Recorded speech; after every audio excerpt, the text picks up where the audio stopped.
नमस्कार, जनहित में आपका स्वागत है। मैं हूं मनोज मानस और जनहित में आज हम बात कर रहे हैं कातिल कारनामा बदला जमाना।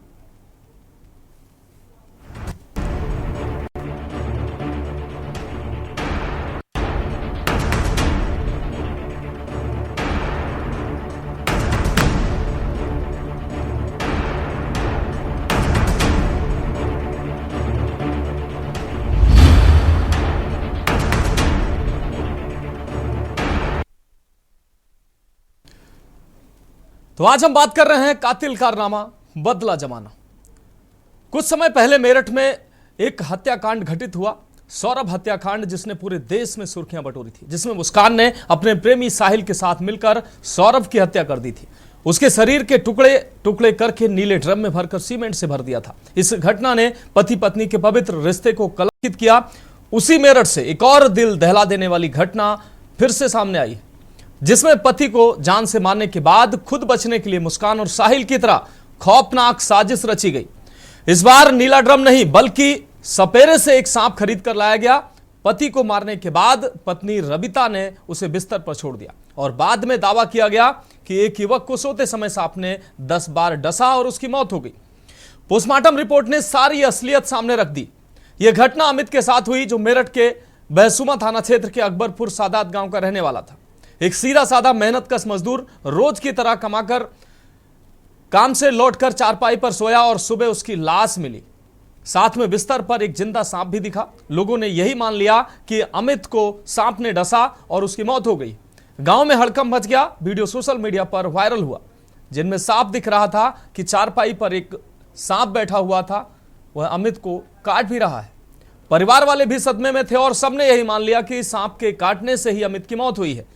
जब अमित की पोस्टमार्टम रिपोर्ट आई तो उसमें एक बहुत ही चौंकाने वाली बात सामने आई। डॉक्टरों ने साफ बताया कि अमित की मौत सांप काटने से नहीं बल्कि गला दबाने से हुई है। यह सुनते ही पुलिस अलर्ट हो गई। तुरंत जांच शुरू हुई। अब तक जो एक घटना मानी जा रही थी वो एक सोची समझी हत्या निकली। पुलिस ने जब छानबीन की तो धीरे धीरे परतें खुलती चली गईं। शक की सुई सीधे अमित की पत्नी रबिता पर गई। पुलिस ने रबिता से सख्ती से पूछताछ शुरू की। साथ ही गांव के 2 और युवकों को हिरासत में लिया गया। पूछताछ में जो बातें सामने आई वो किसी फिल्मी कहानी से कम नहीं थी। रबिता के गांव के ही एक युवक से अवैध संबंध थे। दोनों के बीच प्रेम प्रसंग चल रहा था और अमित इस रिश्ते के बीच रोड़ा बन गया था। इसलिए रबिता और उसके प्रेमी ने मिलकर अमित को रास्ते से हटाने की पूरी योजना बनाई। पुलिस को पता चला कि हत्या को एक एक्सीडेंट दिखाने के लिए रबिता और उसके प्रेमी ने बाजार से एक जिंदा सांप खरीदा। फिर एक रात अमित का गला दबाकर उसकी हत्या कर दी। उसके बाद उसकी लाश के नीचे सांप को रख दिया ताकि ऐसा लगे कि उसकी मौत सांप काटने से हुई। यही नहीं, सोशल मीडिया पर इस प्लान को सही साबित करने के लिए वीडियो भी वायरल किए गए, मगर पोस्टमार्टम रिपोर्ट ने सबकी चालाकियों पर पानी फेर दिया। पुलिस ने रबिता और उसके प्रेमी को गिरफ्तार कर लिया है। पूछताछ में दोनों ने अपना जुर्म कबूल कर लिया है। घटना चाहे सौरभ हत्याकांड की हो, जिसमें मुस्कान और साहिल ने मिलकर सौरभ को मौत के घाट उतारा, या औरैया के कारोबारी दिलीप की शादी के 15वें दिन हत्या की हो, या पत्नी रबिता के द्वारा मौत के घाट उतारे गए अमित की हो। अब सवाल यह है कि आखिर पत्नियां कातिल क्यों बन रही हैं? पति को देवता मानने वाली और अपने पति की लंबी उम्र की हमेशा प्रार्थना करने वाली महिलाएं आखिर कातिल क्यों बन रही हैं? थाना बहसुमा क्षेत्र में अकबरपुर सादात गांव है। वहां के रहने वाले एक अमित नामक व्यक्ति के विषय में सूचना प्राप्त हुई पुलिस को कि सांप काटने से उनकी मृत्यु हो गई है और मौके पे पुलिस पहुंची और बॉडी को पोस्टमार्टम के लिए भिजवाया गया था। जब ये घटना हुई थी उस दिन सुबह वहां से सपेरे द्वारा सांप को बरामद भी किया गया था और सांप को वो ले भी गया था। पोस्टमार्टम रिपोर्ट आने के बाद उसमें पता चला कि इसमें स्मूदरिंग आया है और थ्रोटलिंग आया है। तो परिजनों से संपर्क करके तत्काल थाना पुलिस के द्वारा हत्या का मुकदमा दर्ज किया गया और इसमें संलिप्त उस व्यक्ति अमित की पत्नी रबिता और गांव के ही उनके एक जिनसे उनका प्रेम संबंध था अमरदीप, उनको गिरफ्तार किया गया है और उनको न्यायिक अभिरक्षा में आज भेजा जा रहा है। शक कैसे हुआ था कि ये सांप ने नहीं काटा है और गला दबा के हत्या हुई? ये जब पोस्टमार्टम रिपोर्ट आई तो उसमें स्मूदरिंग और थ्रोटलिंग आया था, जो दम घुटने से मौत होती है। उसके बाद डॉक्टर से भी इस विषय में राय ली गई और उसके बाद फिर तब ये हत्या का एक केस समझ में आया और फिर परिजनों से तहरीर ली गई। उसके बाद पुलिस ने तत्काल जांच करना शुरू किया और जब मुकदमा दर्ज करने के तत्काल बाद ही इन दोनों की गिरफ्तारी की गई। पूछताछ में इन्होंने बताया है कि इनका लगभग 1 साल से प्रेम संबंध था और उस व्यक्ति को, मृतक को पता लग गया था और आपस में इनके बीच में झगड़ा होता था। बाद में इन्होंने प्लान बनाया कि सांप से कटवा कर इस तरह से कर दिया जाएगा, लेकिन बाद में वहां मौके पे जाने के बाद फिर इन्होंने गला दबा दिया था और उसके बाद फिर सांप को, उस व्यक्ति को हटाकर मृत्यु हो जाने के बाद सांप को उसके नीचे डाल दिया था और फिर सांप रात भर उस व्यक्ति के साथ ही रहा। बाद में सुबह सांप को सपेरे ने बरामद किया और इस व्यक्ति की मृत्यु हो गई। 1,000 रुपए में सांप लिया गया था। सांप कहाँ से आया था? सांप स्थानीय थाना क्षेत्र में ही एक गांव है, वहां से सांप लिया गया था 1,000 रुपए में, ये बताया गया है। उसकी तस्दीक की जा रही है, किस व्यक्ति के माध्यम से वो लाया गया था, उस विषय में भी विवेचना जारी है। इस चीज को लेकर के अभी तक कंफर्म कर लिया गया है सर, क्या क्या चीजें कंफर्म कर सांप को सर कैसे मैनेज किया गया? पूरी रात वहां पर रहे, बाइपर उसकी प्रजाति बताई जाती है, तो उसको कैसे हैंडल किया गया? सांप को जो पूछताछ में पता चला है कि वो झोले में लाया था, 1,000 रुपए में लाया था।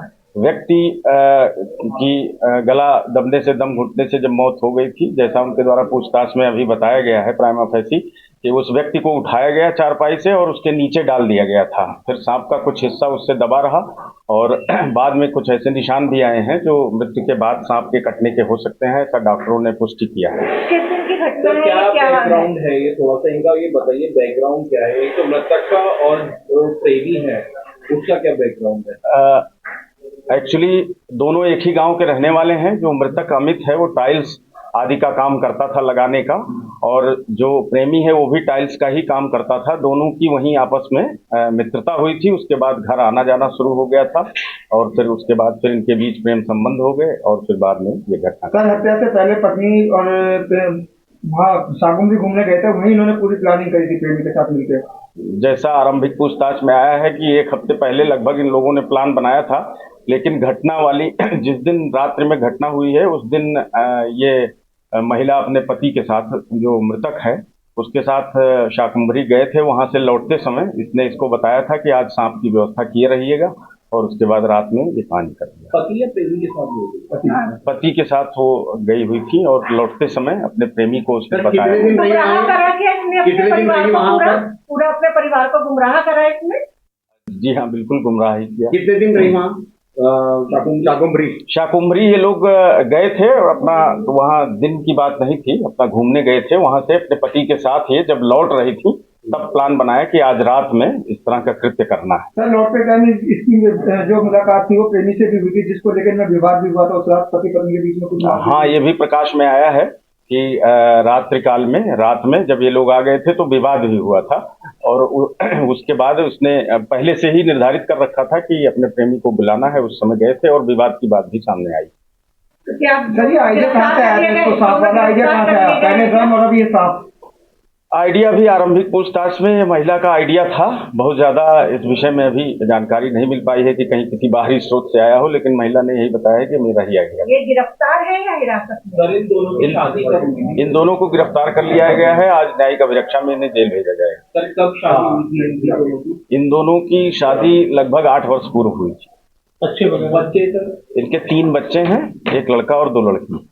महिला कहाँ की रहने वाली है? महिला मूल रूप से इसका मायका जनपद मुजफ्फरनगर में है और यहाँ शादी हुई।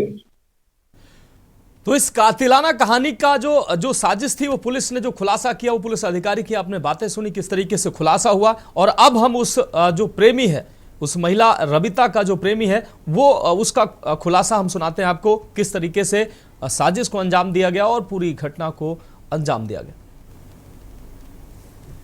रात को रविता की कॉल गई, ये सो रहा है, आ जाओ। तो उसका गला वगैरह दबाया, सोया है। जब गला दबाया तो फिर जैसे उसकी हत्या हो गई, सांप थोड़ा सा उठा तो फिर सांप तो बहुत जहरीला था। फिर क्या क्या उसने बचाव की चीज़ें बताई तुम्हें? तो सांप को तुमने ही अपने हाथ से रखा था, किसने रखा था सांप को उसके नीचे? हाँ, झोला रख दिया था, बाकी झोले में से खुद निकल गया, तैर गया था। खुद निकल गया था। और उस टाइम पे रविता ने क्या करा? कुछ भी ना, फिर मुझे भेज दिया था। फिर आ गया। गला किसने दबाया था उसका? गला तो दोनों ने दोनों हाथों से मिल गए। जी। तो उसने विरोध नहीं करा तुम्हारा? चिल्लाया नहीं हमें? हाँ, वो लगा था।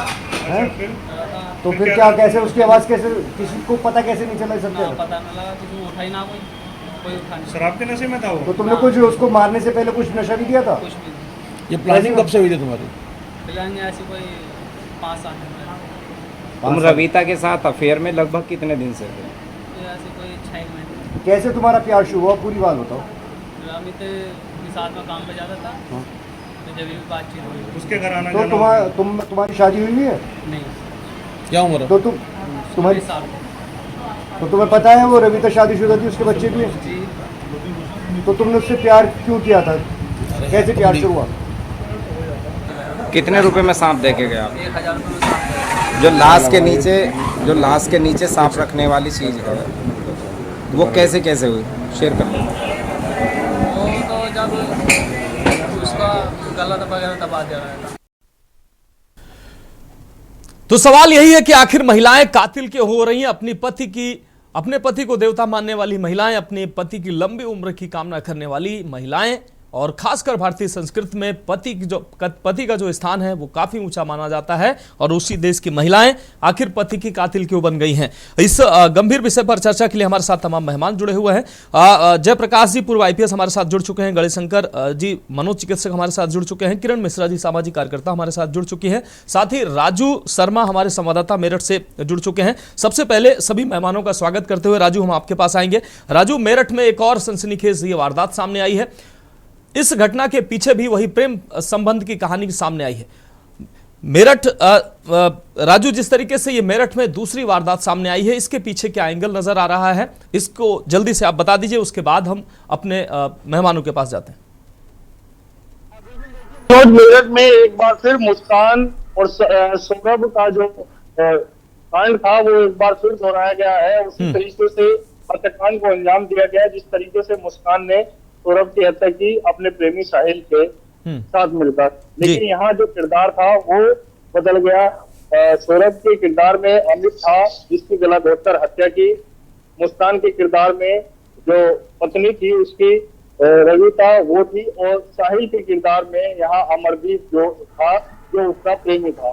पूरा किरदार सेम है, लेकिन जो नाम है वो चेंज हुए, केवल जिला भी हुई है और जो क्रांति दरा है वो भी हुई है। बेशक जो थाना क्षेत्र था वो बदल गया। ये पूरा मामला मेरठ के भैंसुमा थाना क्षेत्र के दौलतपुर गांव का सामने आया है, जहां पर रविता ने अपने प्रेमी अमरदीप के साथ मिलकर अपने पति अमित की गला घोटकर हत्या कर दी। और इस हत्याकांड को रची गई ताकि ये जो हत्या है इसको हादसा दर्शाया जा सके। हादसा दर्शाने के लिए जो रवीना थी उसने अपने प्रेमी से सांप मंगाया, उसे बताया कि इस हत्याकांड को कैसे हादसा दर्शाना है, उसके लिए एक सांप लेकर आइए। तो जो प्रेमी था उसका अमरदीप, वो पास के ही एक गांव से जो सपेरों का गांव है वहां से 1000 रुपए में सांप खरीद कर लेकर आया, और फिर जो सांप था वो अमित के कमर के नीचे दबा दिया ताकि ये लगे कि जो अमित की मौत हुई है वो सांप के काटने से हुई है। और हुआ ऐसे ही, क्योंकि जब सुबह के समय अमित का जो बेटा था वो अमित को चाय देने के लिए गया, उसने उठाने का प्रयास किया तो अमित नहीं उठा, और उसके बाद सांप उसने वहां पर देखा बच्चे ने, उसके बाद वो चिल्लाया, जिसके बाद तमाम जो घर वाले तो वहां पर सांप को जो सपेरा था उसको बुलवाया और उससे पकड़वाया। तो प्राथमिक जो बात निकल कर आई थी वो सब दोस्त यही मान रहे थे कि सांप ने ही अमित को काटा होगा और उसके बाद उसकी मौत हुई होगी। लेकिन जैसे ही इस पूरे एंगल में सपेरे की एंट्री हुई तो सपेरे ने इसमें बड़ा खुलासा किया। सपेरे ने साफ तौर पर बताया कि अमित की जो मौत हुई है वो सांप के काटने से नहीं हुई है, ना ही अमित के शरीर पर सांप के काटने जैसे कोई भी निशान पाए गए। उसके बाद शक गहराया, शक गहराने के बाद पुलिस पहुंची और पुलिस ने सख्ती से इस हत्याकांड की जांच की। बाकायदा जो अमित की पत्नी थी उसको हिरासत में लिया गया और उसको फिर ले जाकर थाने पे पूछताछ की गई। तो जो पत्नी थी उसने बड़ा चौंकाने वाला खुलासा किया। उसने कहा कि अमित को पता चल गया था कि उसका जो अफेयर है वो अमरदीप के साथ है और इसलिए वो लगातार उसके साथ मारपीट कर रहा था, गाली गलौज कर रहा था। इसके चलते ही उसने अमरदीप के साथ मिलकर 7 दिन पहले, हत्याकांड से 7 दिन पहले ही ये पूरा प्लान बना लिया था कि अब अमित को रास्ते से हटाना होगा। बाकायदा ये न्यूज ने एक्सक्लूसिव वो इंटरव्यू भी दिखाया उस हत्यारोपी का, अमरदीप का, जिसने इस हत्याकांड को अंजाम दिया, वो साफ तौर पर ये कहता हुआ नजर आता है कि ये जो पूरी प्लानिंग है, ये जो अमित की पत्नी थी उसने 7 दिन पहले ही प्लान कर ली थी और उसे बाकायदा बताया गया कि किस तरीके से इस हत्याकांड को अंजाम देना है। हालांकि पुलिस ने हत्याकांड का खुलासा करते हुए जो कातिल पत्नी है उसको और जो उसका प्रेमी है अमरदीप, दोनों को पकड़ लिया है। साथ ही जिस व्यक्ति से ये सांप खरीदा गया था उसको भी हिरासत में लिया गया है। तीनों के खिलाफ संबंधित कार्रवाई करते हुए उन्हें जेल भेज दिया है। लेकिन अब पूरा देश केवल एक ही सवाल कर रहा है कि आखिर इस तरीके के हत्याकांड को अंजाम आखिर पत्नियां क्यों दे रही है, क्या ऐसी वजह है, क्या पूरा उनका जो माइंड सेट है वो हो रहा है जिसकी वजह से हत्याकांड सामने आ रहा है। पहले मुस्कान और मुस्कान के बाद अभी रवीना, यहाँ पर मेरठ में 2 बड़े हत्याकांड हो गए हैं और इससे पहले एक बड़ा हत्याकांड वो भी हो चुका है जो मीडिया की जानकारी में नहीं आया, वो संगीता का था। संगीता वही महिला है जिसने अपने प्रेमी के साथ मिलकर अपने पति की हत्या कर दी थी और अब मुस्कान के साथ उसी बैरक में बंद है मनोज, जहाँ पर मुस्कान है और दोनों ही गर्भवती है। सबसे बड़ी बात यह है कि दोनों ही महिलाएं गर्भवती है और मेरठ की जेल में फिलहाल बंद है। फिलहाल अब जो पुलिस है तीनों आरोपियों के खिलाफ संबंधित कार्रवाई करते हुए उन्हें जेल भेज। ठीक है। अब राजू आप हमारे साथ जुड़े रहिए। हमारे साथ तमाम मेहमान जुड़े हुए हैं। हम गणेश शंकर जी के पास आते हैं, मनोचिकित्सक हैं, पहले उनका रुख कर लेते हैं, उसके बाद किरण मिश्रा जी का रुख करेंगे और हमारे साथ पूर्व IPS जयप्रकाश सर भी जुड़े हुए हैं। गणेश शंकर जी आपके पास आते हैं। गणेश शंकर जी, अभी हम उत्तर प्रदेश की अगर हम बात करें तो मेरठ में 2 बड़ी घटनाएं सामने आई हैं, 2 बड़े हत्याकांड सामने आए जिसमें पत्नियों ने अपने प्रेमियों के साथ मिलकर पति की हत्या कर दी है। इसके अलावा औरैया से भी ऐसी घटना सामने आई, तमाम ऐसी घटनाएं सामने आ रही हैं। सिर्फ उत्तर प्रदेश की अगर बात करें तो सैकड़ों ऐसी घटनाएं हैं, कुछ मीडिया की जानकारी में है, कुछ नहीं है, लेकिन देश भर में ऐसी तमाम घटनाएं। अगर आंकड़ों की बात करें लगभग 225 घटनाएं औसतन साल भर में ऐसी हो रही हैं जब पत्नियों के द्वारा पतियों की हत्या कर दी जा रही है।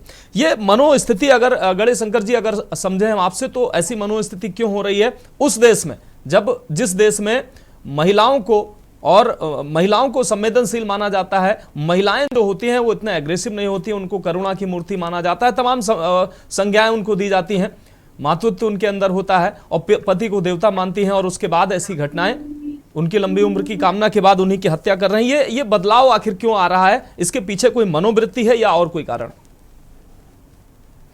सबसे पहले तो मृतक के परिवारों के प्रति मैं अपनी संवेदनाएं व्यक्त करता हूँ जी।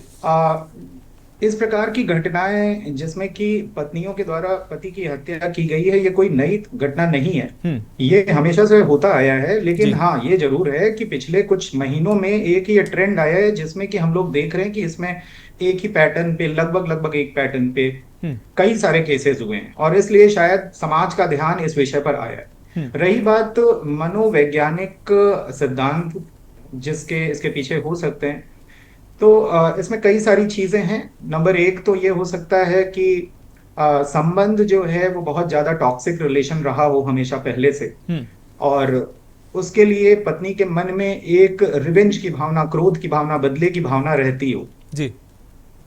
इसके साथ में ये निश्चित तौर पे देखने में आया है कि बदलते परिवेश में जिसमें कि सोशल मीडिया का बहुत बड़ा रोल है कि हर आदमी के हाथ में एक मोबाइल है और फिर एक्स्ट्रा मैरिटल अफेयर्स बहुत ज्यादा तेजी से बढ़े हैं समाज में, और उसके कारण सही ढंग से अपनी बात को व्यक्त ना कर पाना और वायलेंट ऑप्शंस को चूज किया।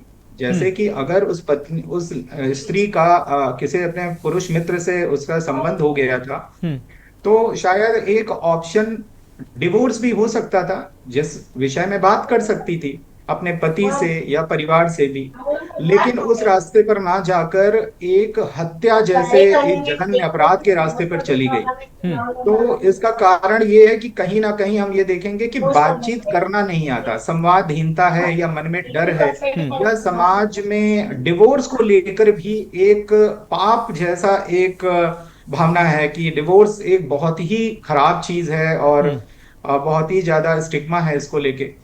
तो मुझे लगता है ऐसे केस में, ये तो एक प्री मेडिटेटेड जो केस हम अमित की बात कर रहे हैं, ये तो एक प्री मेडिटेटेड है, तो प्लान मर्डर है। अदरवाइज इसमें मुझे लगता है कि बातचीत का रास्ता अगर निकाला जा सकता तो शायद आज दोनों ही जीवित होते, अपनी अपनी जगह शायद खुश भी होते। ठीक है, ठीक है गणेश शंकर जी, आप हमारे साथ जुड़े रहिए। हमारे साथ किरण मिश्रा जी जुड़ी हुई हैं, सामाजिक कार्यकर्ता हैं और खुद एक महिला हैं। किरण मिश्रा जी, हम आपके पास आते हैं। किरण मिश्रा जी एक महिला हैं और महिलाओं की जो मनोवृत्ति है आप अच्छे से समझ सकती हैं। ऐसा जो अभी हालांकि गणेश शंकर जी ने कहा पहले भी ऐसी घटनाएं होती रही हैं और हमेशा ऐसी घटनाएं हुई हैं ऐसा नहीं है, लेकिन मौजूदा समय में अगर देखा जाए तो ऐसी घटनाओं की बाढ़ सी आ गई है। खासकर ऐसी घटनाएं जहां पत्नियों के द्वारा पति को निशाना बनाया जा रहा है, उनको मौत के घाट उतारा जा रहा है। अभी गणेश शंकर जी ने कहा कि विवाह विच्छेदन भी हो सकता है, ऑप्शन ये भी हो सकता है कि तलाक लिया जा सकता है, लेकिन विवाहोत्तर संबंधों को आप कारण मानती हैं ऐसी घटनाओं का, या आपसी जो पारिवारिक ताने बाने में कुछ खामियां आप मानती हैं, या संवादहीनता, जो गणेश शंकर जी ने महत्वपूर्ण बात कही, संवादहीनता, उसके वो एक महत्वपूर्ण कारण है। इस मनोवृत्ति में बदलाव का क्या कारण मानती हैं आप?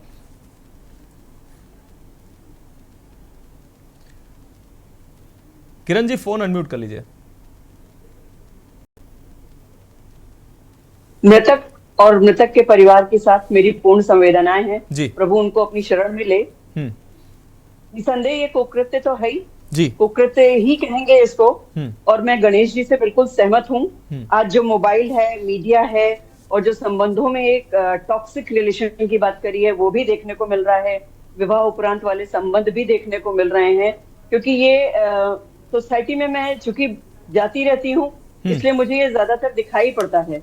और इसमें होता ये है कि जब पति पत्नी को एक दूसरे के बारे में, पति भी कर रहा है या पत्नी भी कर रही है, एक दूसरे के एक्स्ट्रा मैरिटल रिलेशंस के बारे में जब पता लग जाता है तो दोनों उसको सुलझाने की बजाय गुत्थी उलझती चली जाती है और बातों की बजाय वो लातों में विश्वास करने लगते हैं और एक दूसरे से बदला लेने और एक दूसरे को नीचा दिखाने की कोशिश कर रहे हैं। ये एक समाज में बड़ी अजीब सी विकृति आ गई है और इसका मुख्य कारण मैं ये मान रही हूँ, जो न्यूक्लियर फैमिलीज के लिए हम लोगों ने एक ट्रेंड बना लिया है ना कि नहीं भाई लड़के बहू अलग रहेंगे, वो अपने हिसाब से रहेंगे।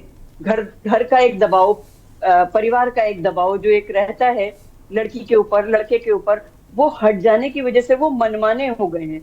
कोई भी कभी भी आ रहा है, कभी भी जा रहा है, कैसे भी रह रहे हैं, कैसे भी खा रहे हैं। वो जो एक हमारी भारतीय संस्कृति जिसकी बात आप कर रहे थे मनोज जी, कि देवता मानते थे, देवता मानने के लिए खाली अकेला एक देवता नहीं माना जाता है, देवता के अपने पूरे परिवार होते थे, सभी को माना जाता था और सभी का कहीं ना कहीं कोई प्रभाव होता था। तो मुझे एक बहुत बड़ी बात ये लगती है कि हमारे जो टीवी सीरियल्स हैं वो हमारे न्यूक्लियर फैमिलीज की तरफ, एकल परिवार की तरफ जो एक नीति दिखा रहे हैं और परिवार में अगर रह भी रहा है बंदा तो वो षड्यंत्रकारी तरीके जो दिखा रहे हैं और उन्हीं टीवी सीरियल्स में दिखाया जा रहा है एक्स्ट्रा मैरिटल रिलेशंस। तो ये आया कहाँ से हमारे पास में? ये आया तो मीडिया से ही है और सोशल मीडिया से आया है। यूट्यूब ले लीजिए, इंस्टाग्राम ले लीजिए, फेसबुक ले लीजिए, टीवी सीरियल्स ले लीजिए, ये सारी जो है हमारी भारतीय संस्कृति को बर्बाद करने की चीजें। इनमें से कोई एक कंपनी बताइए जो भारत की हो, जिसने कहीं पर भी ये ध्यान रखा हो कि भारतीय संस्कृति को ध्यान में रखना है। एक भी कंपनी भारत की नहीं है मनोज जी। और ये सारी भारत की ना होने के बावजूद भी इंडियन लोग उसमें ज्यादा इन्फ्लुएंस हो रहे हैं और हम अपनी पाश्चात्य सभ्यता की तरफ अपने आप को बढ़ा रहे हैं, अपनी भारतीय संस्कृति को छोड़ रहे हैं, जबकि विदेशी हमारी भारतीय संस्कृति को अपनाने के लिए बढ़ते चले जा रहे हैं। तो ये मनोज जी कहीं ना कहीं बहुत सोचनीय विषय है और इसके लिए हमें सोशल मीडिया की एक जागृति पैदा करनी पड़ेगी। आपके न्यूज चैनल से अगर इसकी शुरुआत हो जाए कि हमारे जो सामाजिक परिवर्तन हो रहे हैं, जो हम पाश्चात्य संस्कृति की तरफ बढ़ रहे हैं, इसको रोकने से संबंधित कुछ भारतीय संस्कृति से रिलेटेड, कुछ ज्वाइंट फैमिली के फायदों से रिलेटेड इस तरह की कोई प्रोग्राम अगर शुरू किए जाए और जन जागृति की जाए तो शायद बहुत अच्छा माहौल बन सकता है। और एक बात और कहूंगी, अगर कहीं किसी को लव मैरिज करनी है तो उसकी परमिशन होनी चाहिए, परिवारों को उसमें बंधन नहीं देना चाहिए जी। क्योंकि कम से कम अपने मनपसंद के बाद अपना लड़ेंगे भिड़ेंगे, एक तो रहेंगे, दूसरे की तरफ भागने से पहले 100 बार सोचेंगे कि हमने क्या किया है। उस पर भी परिवारों का प्रभाव या बंधन रहना चाहिए। ये नहीं कि लव मैरिज करिए तो जाओ कट ऑफ, ये नहीं होना चाहिए। मुझे लगता है हम इस चीज पर जाकर के परिवारों को बचा सकते हैं, अपने बच्चों को बचा सकते हैं। बिल्कुल, हमारे युवा जा रहे हैं देश से, युवा जनसंख्या बच सकती है मनोज जी। निश्चित रूप से बहुत महत्वपूर्ण बात आपने कही कि हमारे जो युवा हैं इसका शिकार हो रहे हैं और कहीं ना कहीं इसके लिए एक जो जागरूकता है और समाज में ऐसी चीजें जरूर प्रचारित और प्रसारित होनी चाहिए ताकि लोगों में थोड़ी जागरूकता आए, ऐसी घटनाओं पर अंकुश लग सके। एक छोटे से ब्रेक के लिए रुकेंगे और ब्रेक के लिए चर्चा जारी रहेगी।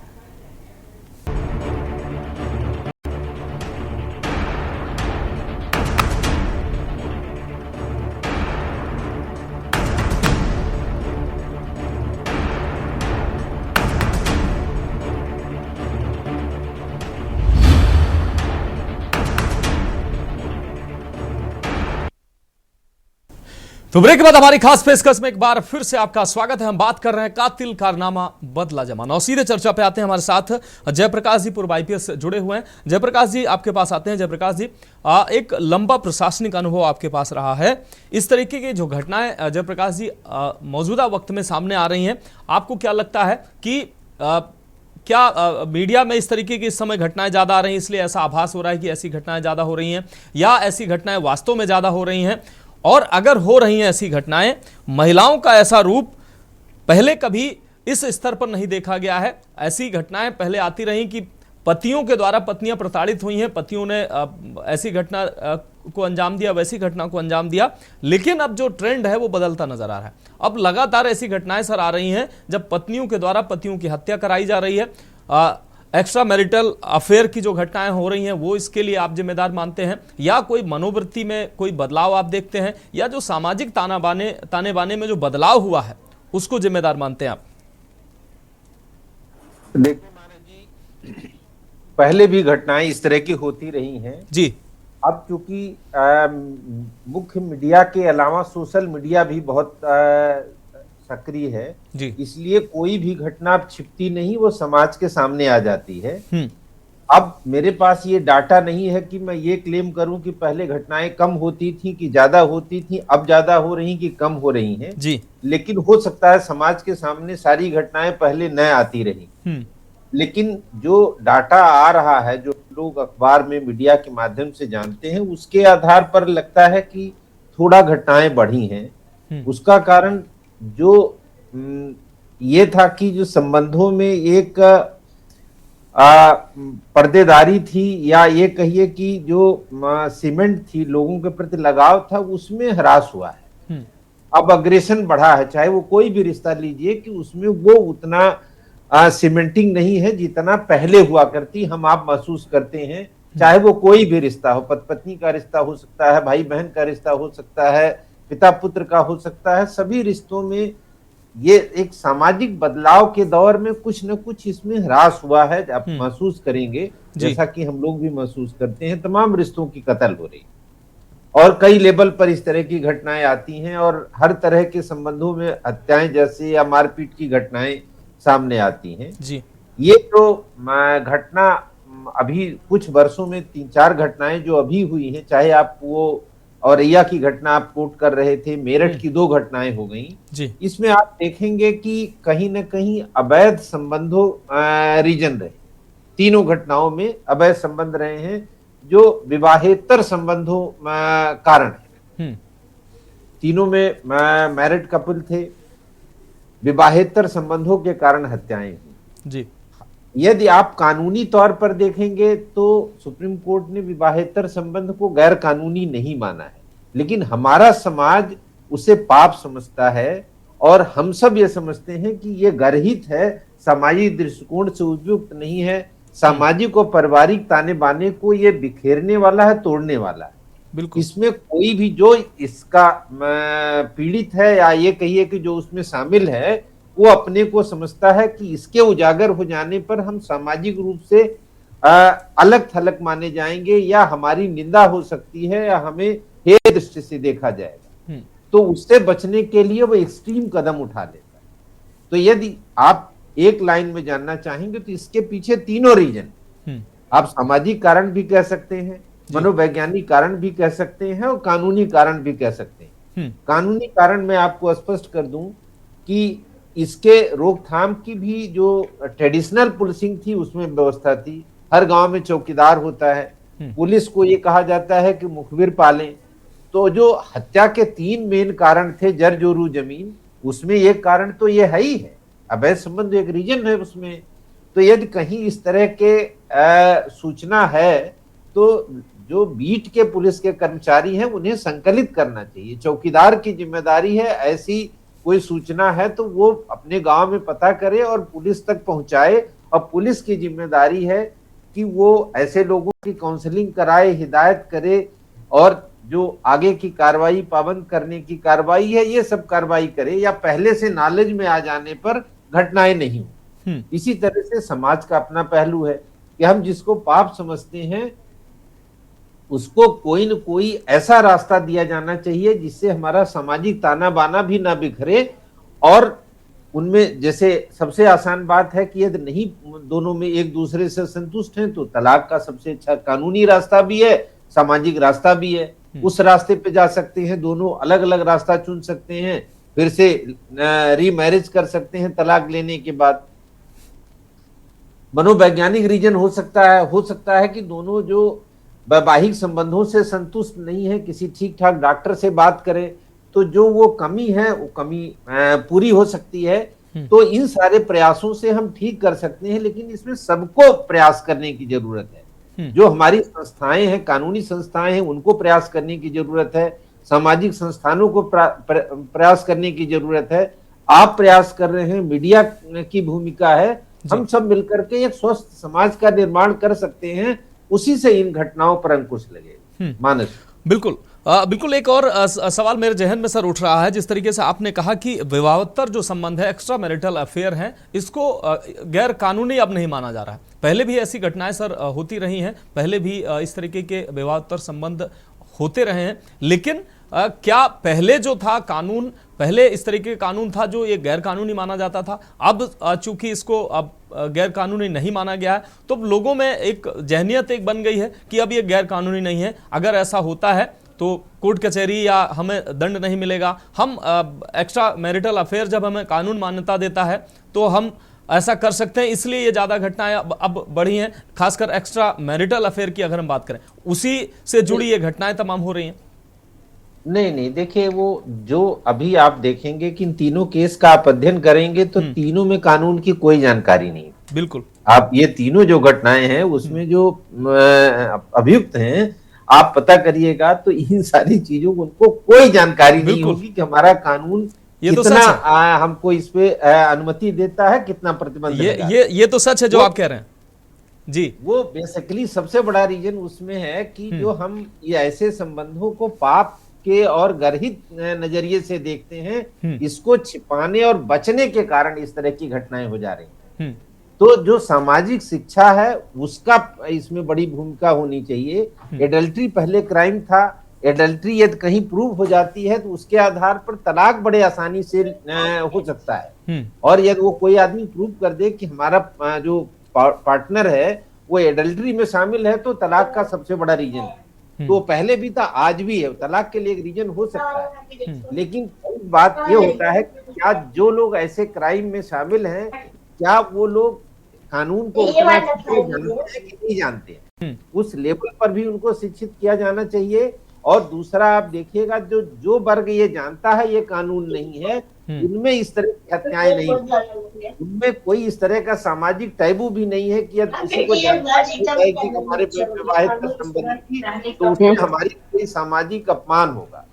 उनको कोई इसका डर नहीं रहता है, वो इन सारी चीजों से बहुत ऊपर रहते हैं जी। ये ज्यादातर वैसे लोग शामिल हैं जो लोअर स्ट्राटा के लोग हैं, जिनको कानून की भी उतनी अच्छी समझ नहीं है। सवाल हमें यह है कि हमें सामाजिक स्तर पर भी अच्छा प्रयास किए जाने की जरूरत है और कानूनी स्तर पर इस तरह की घटनाओं को रोकने के लिए जो हमारी ग्रामीण पुलिस है उसकी बड़ी भूमिका हो सकती है। जो हमारे बीट के कर्मचारी हैं, ऐसी जानकारी होने पर यदि हम इसको रोकने की कोशिश करेंगे तो कुछ घटनाएं रुक सकती हैं जो पुलिस की जानकारी में आती। मानस बिल्कुल बिल्कुल। सर आप हमारे साथ जुड़े रहिए। गणेश शंकर जी हमारे साथ जुड़े हुए मनोचिकित्सक। गणेश शंकर जी, एक बार फिर से हम आपके पास आते हैं।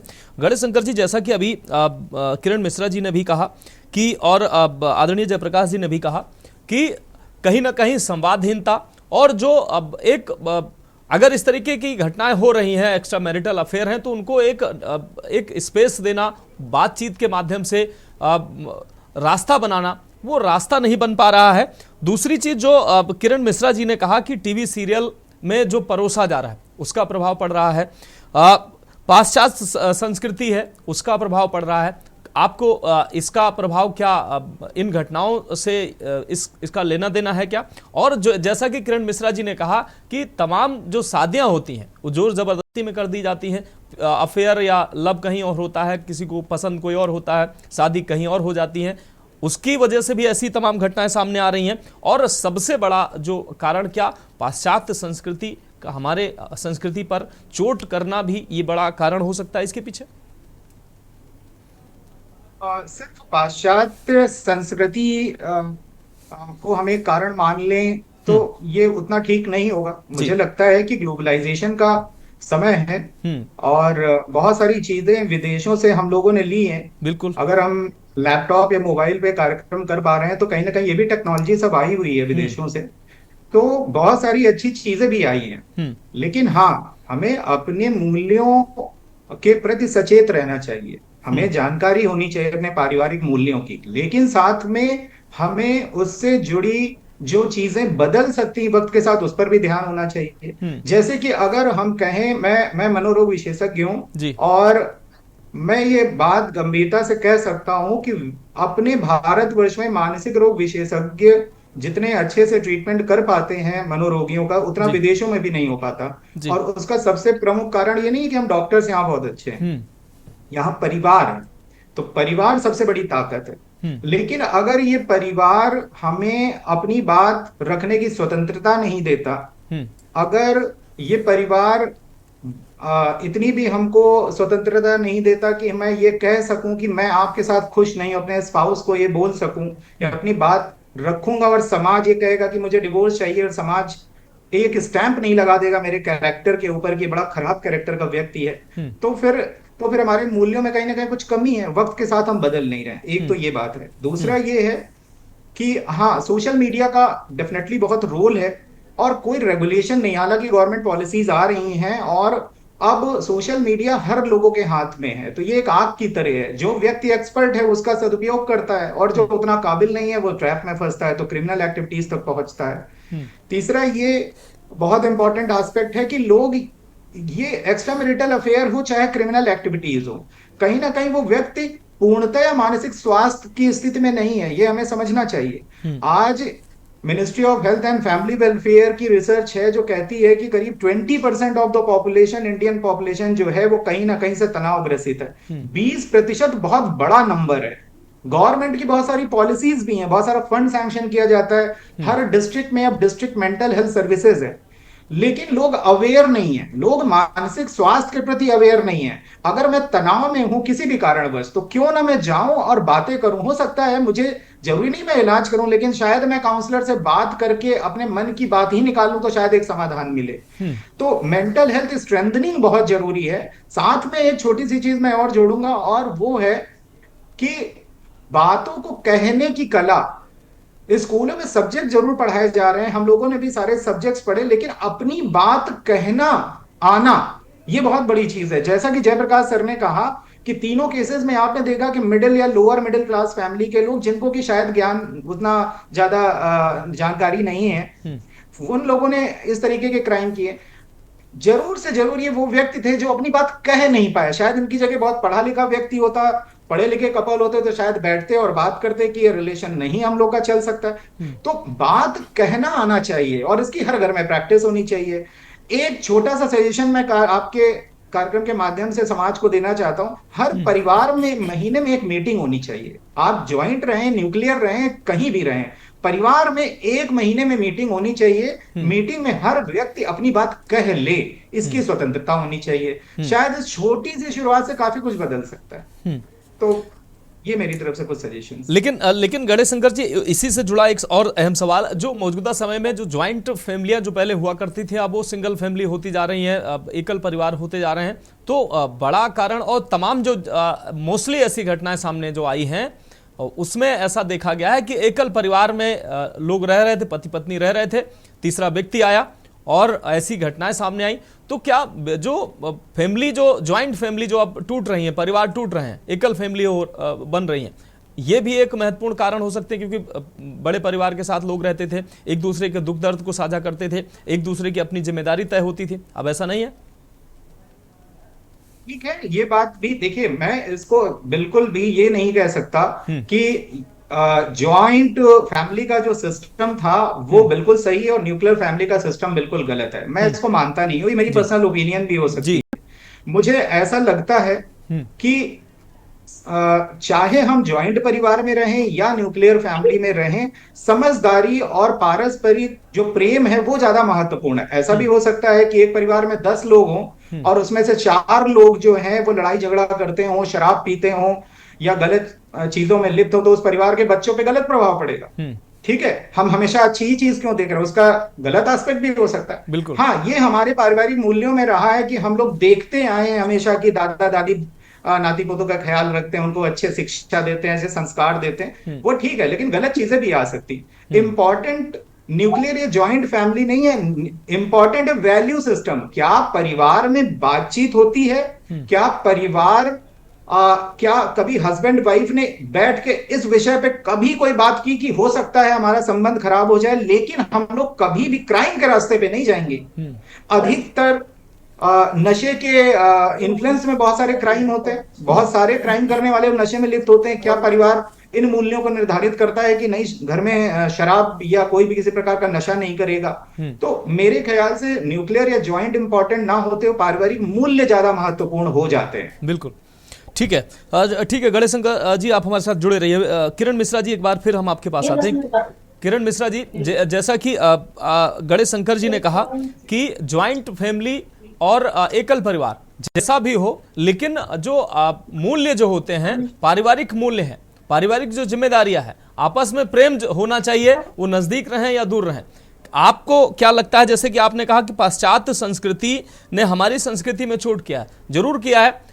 गणेश शंकर जी ने कहा कि अच्छी चीजों के साथ बुरी चीजें भी आती हैं, हमको तय करना है हमको लेना क्या है। तमाम टेक्नोलॉजी, तमाम चीजें हमने विदेशों से ली है, उसी के साथ उनकी संस्कृति भी हमारे देश पहुंची है। अब उनकी संस्कृति से हमको हमारे समाज को क्या चाहिए वो महत्वपूर्ण है। वो तमाम चीजें दे रहे हैं, लेकिन हमको क्या लेना है ये महत्वपूर्ण है।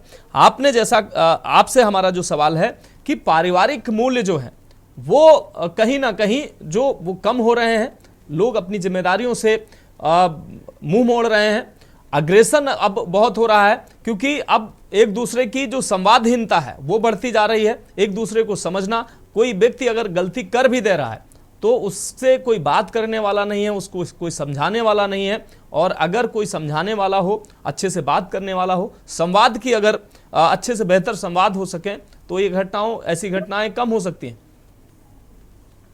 जी बिल्कुल सही मनोज जी।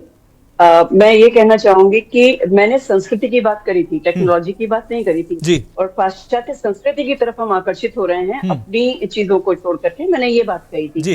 रही परिवार की बात, तो जब न्यूक्लियर फैमिली होगी और हस्बैंड और वाइफ दोनों जॉब वाले होंगे और सरकारी नौकरियां इतनी आसानी से मिल नहीं रही हैं मनोज जी, प्राइवेट नौकरियों की तरफ जा रहे हैं, ऑफिस का बर्डन, टाइम का कम होना, बच्चों के साथ टाइम कम स्पेंड कर पाना, तो ऐसे में अगर परिवार हमारे साथ रह रहा है, हमारे बुजुर्ग दादा दादी, नानी नाना या अन्य परिवारगण साथ में रह रहे हैं, तो बच्चों के साथ एक प्रेम, एक पारिवारिक परिवेश, एक संवेदना, सहनशीलता, बांट के खाना, साथ में रहना, अपनी बात कह पाना। मम्मी से नाराज हैं तो दादी को बता दिया, दादी ने मम्मी को समझा दिया, पापा से नाराज हैं तो बाबा जी को बता दिया, बाबा जी ने डांट दिया या वो कर दिया, तो बच्चे को ये फील होता है कि नहीं मेरी भी कोई सुनने वाला है।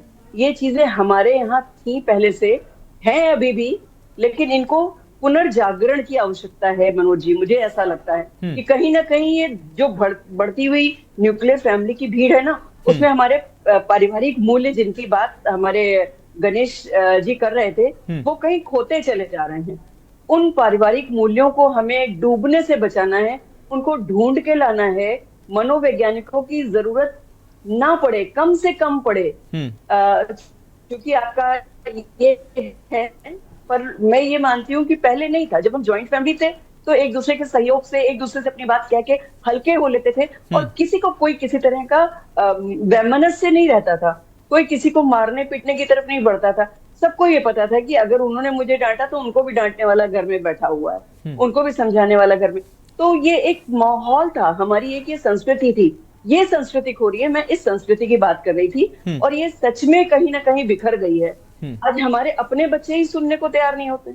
आप उनको बताने लगिए कुछ तो कहते हैं अच्छा आप अपनी बात अपने पास रखिए, हमें पता है क्या करना है।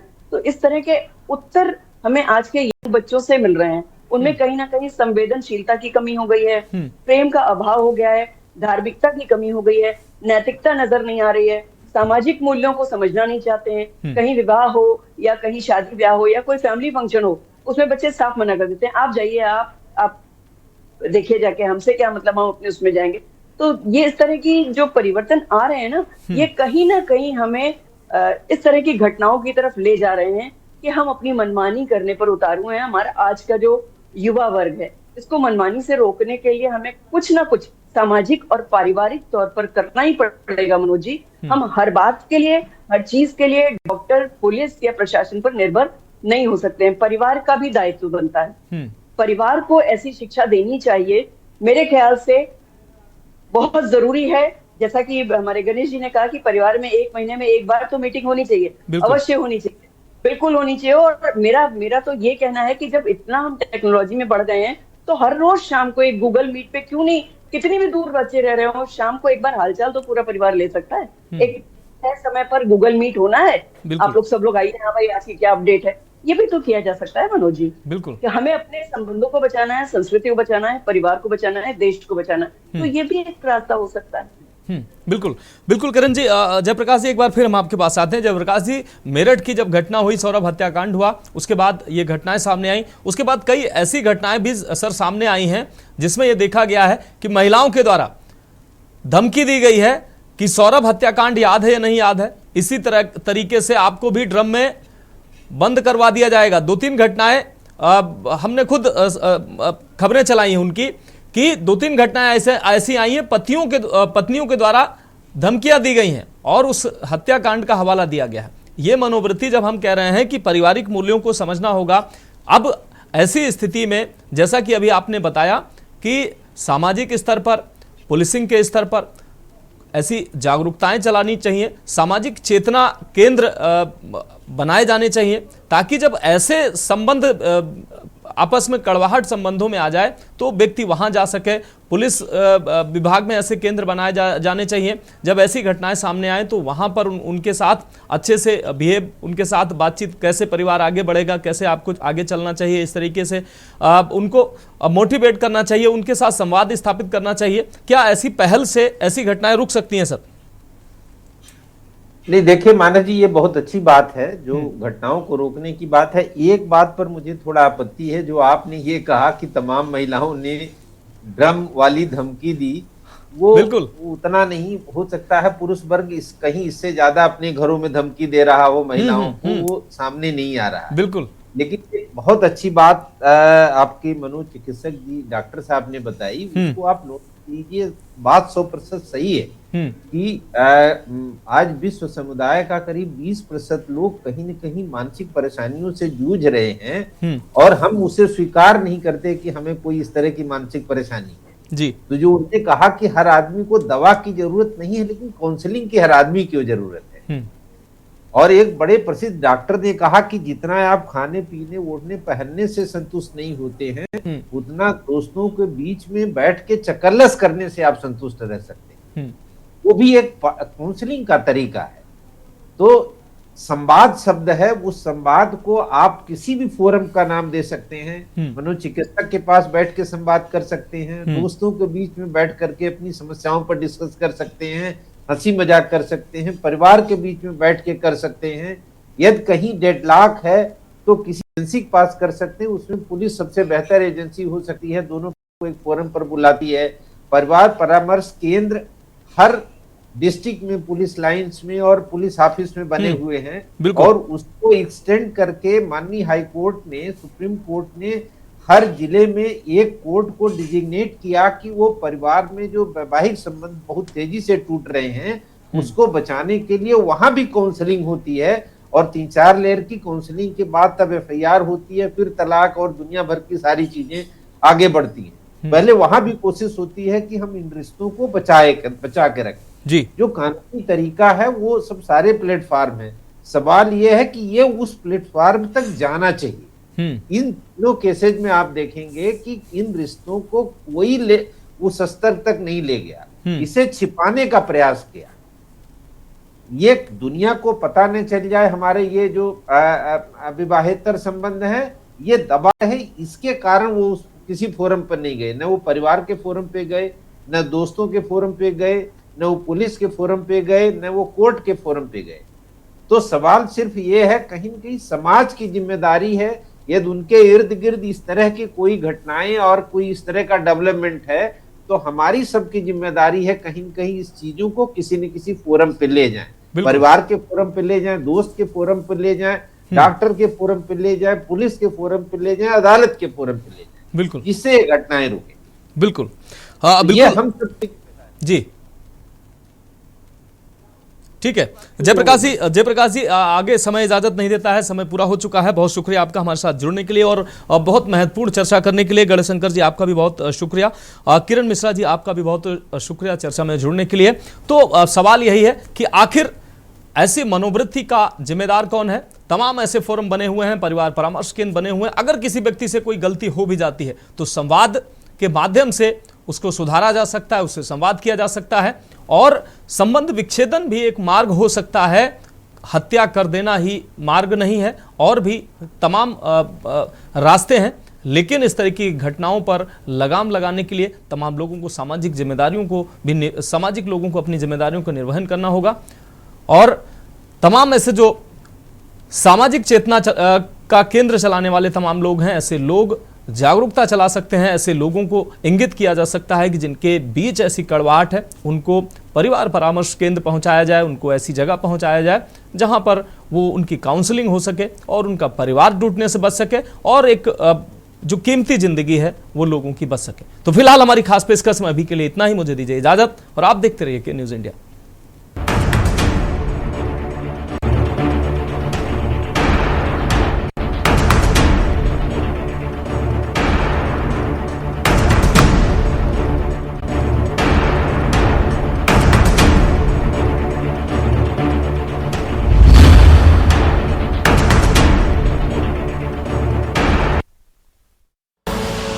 आप देख रहे हैं के न्यूज़, खबरों का सारथी।